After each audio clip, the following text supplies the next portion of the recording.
అండి, మేము కుకే సుబ్రహ్మణ్యేశ్వర స్వామి టెంపుల్కి వెళ్దామని అనుకున్నాము. సో దారిలో ఉన్న టెంపుల్స్ అన్నీ చూస్తూ వెళ్దామని అనుకున్నాము.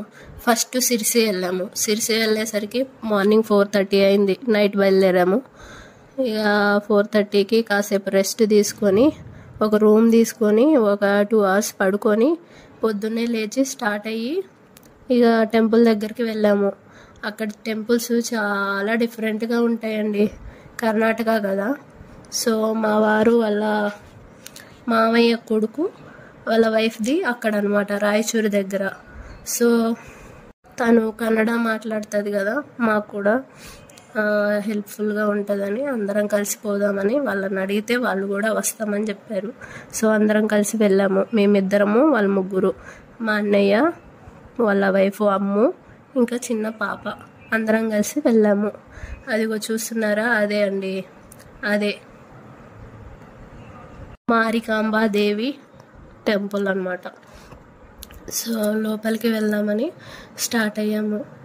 ఇక వీడియో తీసేది ఎందుకంటే మీరు కూడా చూస్తారు కదా, అటు సైడ్ టెంపుల్స్ ఎలా ఉంటాయి, వాళ్ళ పద్ధతులు ఎలా ఉంటాయి అన్నీ తెలుస్తాయి కదా, అందుకోసమని వీడియో తీశాను. అక్కడ బ్రహ్మకమనాలు అమ్ముతుంటే తీసుకున్నాము. ఇంకా టెంపుల్ బయట చిన్న గుడిలాగా ఉంది.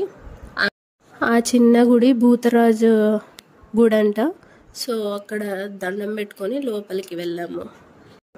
బయట ఇందాక చూపించిన దగ్గర ఆంజనేయ స్వామి ఇంకా శివుడి టెంపుల్ ఉన్నాయి. అవి కూడా చిన్న పెంకటిల్లా ఉన్నాయి కదా, అవన్నమాట. ఇక లోపలికి వెళ్ళాము. లోపలికి వెళ్ళి కాసేపు వీడియో తీసుకున్నాం, కానీ గర్భగుడిలో అలో చేయరు కదండి. ఇక దర్శనం అయిపోయాక వెనక్కి వచ్చాము. ఒకటి టోపీ పెట్టుకుని ఉన్నారు, అదే మా అన్నయ్య. పాపని తీసుకున్నామే, మా అమ్ము. ఇక చిన్న పాప 1.5 years తనకి, లితిక. మేమందరం బయటకు వచ్చేసాక మా ఆయన చిన్న వీడియో తీశాడు. ఇక సెల్ఫీలు తీసుకున్నాము, కొన్ని ఫోటోలు తీసుకున్నాము. బయట షాపింగ్ చేద్దామని వెళ్ళాం, కానీ ఏమీ నచ్చలేదు మాకు. సో ఎక్కడైనా కొందాంలే, ఇంకా చాలా టెంపుల్స్ ఉన్నాయి కదా అని టీ తాగేసి జోగు వాటర్ ఫాల్స్ పక్కనే ఉంటాయి, బాగుంటాయి అని అమ్ము అంటే అక్కడికి బయలుదేరాము.